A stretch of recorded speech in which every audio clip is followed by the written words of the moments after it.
Can you feel the tremor, the unsettling shift in the very bedrock of NHL team building that leaves even the most promising young talents caught in a strategic crossfire? Imagine dedicating your early career, pouring every ounce of your passion and skill into a franchise, only to find yourself a pawn in a general manager's grand, ruthless vision, a vision that seems to disregard the very foundation you were meant to build upon. Is it fair? Is it right? And what does this cold, calculated approach mean for the future of a talent like Mason McTavish, a player once envisioned as the cornerstone of the Anaheim Ducks, now swirling in a vortex of trade rumors, his destiny hanging by a thread? As the summer sun begins its slow descent, casting long shadows across the hockey landscape, a peculiar and frustrating phenomenon continues to grip the National Hockey League. While the biggest names have long since found their new homes or cemented their existing ones, a significant cohort of impact players remains in a state of contractual limbo: the restricted free agents.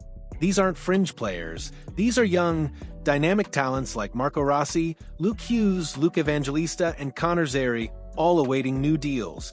But perhaps no situation encapsulates the high-stakes uncertainty of this summer's RFA market quite like that of Mason McTavish, the Anaheim Ducks' third overall pick from the 2021 draft. His future, once seemingly etched in stone as a foundational piece, now appears as fluid and unpredictable as a puck on fresh ice. The restricted free agent designation in the NHL, much like in other professional sports, offers teams a crucial degree of control over their young assets. Unlike unrestricted free agents who can sign anywhere, RFAs are tied to their current club, which holds the right to match any offer sheet extended by a rival team.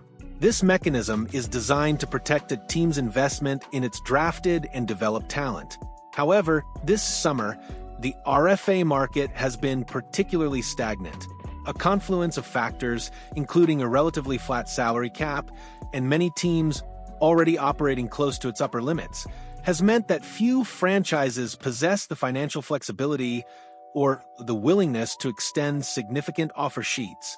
Why risk tying up valuable cap space for days, only to have the original team match the offer and retain the player? This dynamic has left many RFAs in a holding pattern, unable to truly test their market value, forced to negotiate primarily with the team that already controls their rights. Mason McTavish, however, is not just any RFA. He is a player of immense pedigree. Chosen third overall in a draft class brimming with potential, he's just completed the final season of his 3-year entry-level contract, a deal signed with the Ducks in 2021. And despite battling some injuries, McTavish has already proven himself to be a remarkably productive player at the NHL level. His blend of skill, physicality, and a relentless drive makes him a coveted asset. He skates with power, possesses a keen hockey sense, and has shown a knack for finding the back of the net in crucial moments. His on-ice contributions have been significant enough to warrant a substantial pay raise on his second NHL contract, a deal that should reflect his status as a burgeoning star. Yet, despite his undeniable talent and the logical expectation of a long-term commitment, negotiations between McTavish and the Ducks have dragged on. The silence from Anaheim, the lack of a resolution, has fueled a growing unease, prompting legitimate questions about his long-term future with the organization. It's a situation that has caught the attention of hockey insiders across the league, none more so than Ryan Dixon of Sportsnet, who recently compiled a fascinating list of 6 teams that make the most sense as potential trade destinations for McTavish. Intriguingly, 3 of these potential suitors hail from north of the border, underscoring the widespread interest in the young center. The Detroit Red Wings, Carolina Hurricanes, Vancouver Canucks, Calgary Flames, Montreal Canadiens, and Philadelphia Flyers, a veritable who's who of teams in need of an upgrade at second-line center, all found themselves on Dixon's speculative list. Each of these franchises could instantly slot McTavish into a pivotal role, providing him with the ice time and opportunity to further blossom. But to truly understand the swirling rumors surrounding McTavish, we must delve into the strategic machinations unfolding within the Anaheim Ducks organization under the stewardship of General Manager Pat Verbeek. Just a few short years ago, the Ducks were widely regarded as a team on the cusp of a significant resurgence, a rebuilding squad poised to contend, built around a tantalizing trio of young stars: Trevor Zegras, Jamie Drysdale, and Mason McTavish himself. They were the future, the pillars upon which a new era of Ducks hockey would be constructed. Fast forward to today, and that vision, once so clear, has been dramatically altered, almost unrecognizable. The first domino to fall was Jamie Drysdale, a highly touted defenseman who was shipped off to the Philadelphia Flyers in a deal that brought back Cutter Gauthier. Then, in a move that sent shockwaves through the hockey world, Trevor Zegras, the dynamic highlight reel forward who had become the face of the franchise, also found himself traded to the Flyers in June. And now, the final piece of that original young core, Mason McTavish, finds his name prominently featured in the rumor mill, his future in Anaheim suddenly uncertain. There is a clear, undeniable pattern emerging from these high-profile departures, a common thread that ties them all together. Pat Verbeek didn't draft any of them. Verbeek took the reins as general manager in 2022, inheriting a prospect pool and a young core assembled by the previous regime. What has become abundantly clear since his arrival is Verbeek's unwavering commitment to rebuilding the core group of players in Anaheim precisely the way he wants it. This isn't just about making shrewd trades. It's about a fundamental reshaping of the team's identity, a deliberate pivot towards players who fit his specific vision and philosophy. The Ducks' new foundation is now firmly centered around players like Leo Carlsson, the supremely talented Swede drafted by Verbeek, who looks destined to be a franchise cornerstone.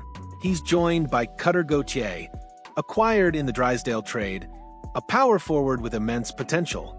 Jackson Lacombe, a promising young defenseman, is also part of this new guard.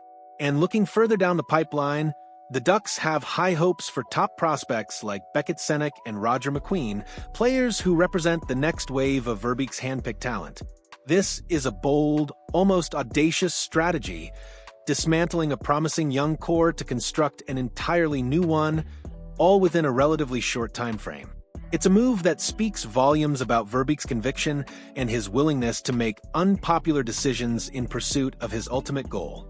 The question that now hangs heavy in the air, a question that will define the immediate future of the Anaheim Ducks and Mason McTavish, is whether he will ultimately stick around and become an integral part of this new Verbeek-crafted group, or if the new regime will decide to once again pivot, sending another highly talented, previously untouchable player packing.